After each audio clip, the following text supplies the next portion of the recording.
यह कहानी देहरादून के घने जंगलों की है, जो अपने प्राकृतिक सौंदर्य और विविधता के लिए मशहूर हैं।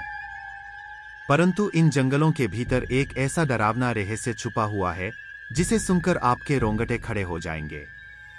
यह कहानी एक फॉरेस्ट गार्ड सुरेश सिंह की है, जो अपने कर्तव्य के प्रति बेहद समर्पित था।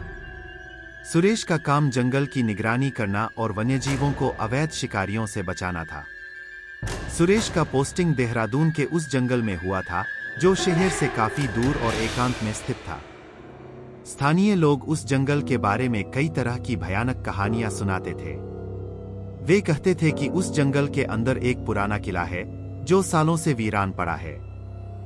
लोग कहते थे कि उस किले में अजीब घटनाएं घटती हैं, और जो भी उस किले के पास जाता है, वह वापस नहीं आता। सुरेश एक साहसी और निडर व्यक्ति था। उसने इन कहानियों को महज अफवाह समझा और अपने काम में लगा रहा। एक दिन सुरेश को सूचना मिली कि जंगल के भीतर कुछ अवैध शिकारी सक्रिय हैं। उसे बताया गया कि शिकारी जंगल के उस हिस्से में देखे गए हैं, जहां वह पुराना किला स्थित है। सुरेश ने बिना देर किए अपना सामान उठाया और अपने साथियों के साथ उस दिशा में निकल पड़ा। जंगल के अंदर जाते ही सुरेश और उसके साथियों को अजीब सी ठंडक महसूस होने लगी। रात का समय था और अंधेरा घना हो चुका था। जंगल की खामोशी में सिर्फ जानवरों की आवाजें सुनाई दे रही थी। जैसे जैसे वे आगे बढ़ते गए, हवा में एक अजीब सी सिहरन महसूस होने लगी। सुरेश ने अपनी टॉर्च जलाई और आगे बढ़ा, लेकिन उसके साथियों ने उसे आगाह किया कि आगे जाना खतरनाक हो सकता है। सुरेश ने उनकी बातों को नजरअंदाज किया और आगे बढ़ता रहा। कुछ ही देर में उन्होंने देखा कि सामने एक पुराना और टूटता फूटता किला खड़ा है। किले की दीवारों पर काई जम चुकी थी और उसमें से एक अजीब सी बदबू आ रही थी। सुरेश ने अपने साथियों से कहा कि वे किले के चारों ओर निगरानी रखें और वह खुद किले के अंदर जाएगा। जैसे ही सुरेश ने किले के मुख्य द्वार से प्रवेश किया, उसे एक अजीब सा एहसास हुआ।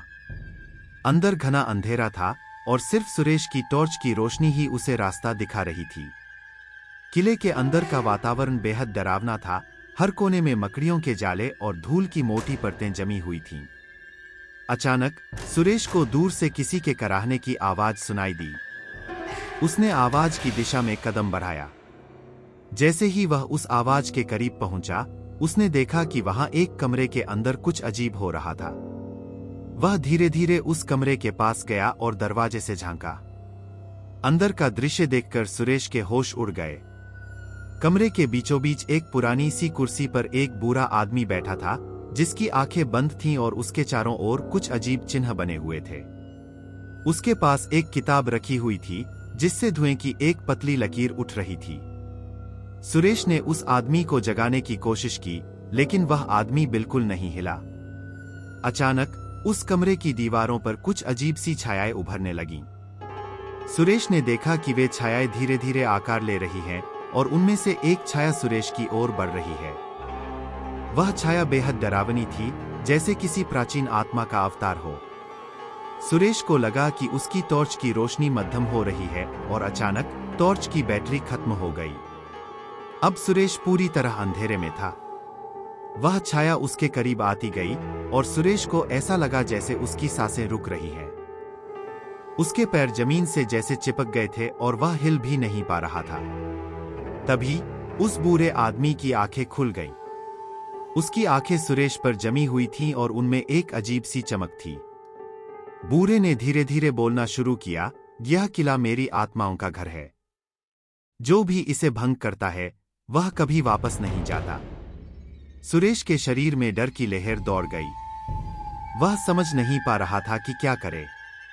अचानक उस बूढ़े आदमी ने एक जोरदार चीख मारी और सुरेश को ऐसा लगा कि उसकी आत्मा जैसे उसके शरीर से खींची जा रही है।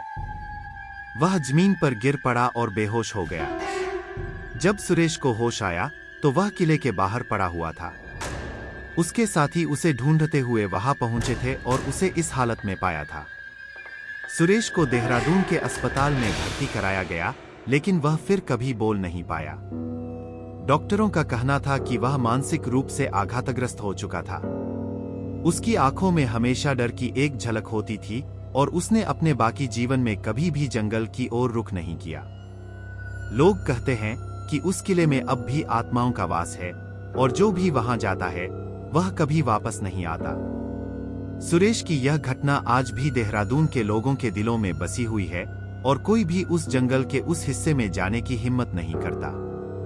यह कहानी एक चेतावनी है कि प्रकृति के कुछ हिस्से ऐसे भी होते हैं जहां इंसानों का प्रवेश वर्जित होता है और उन्हें अनदेखा करना कभी-कभी खतरनाक साबित हो सकता है।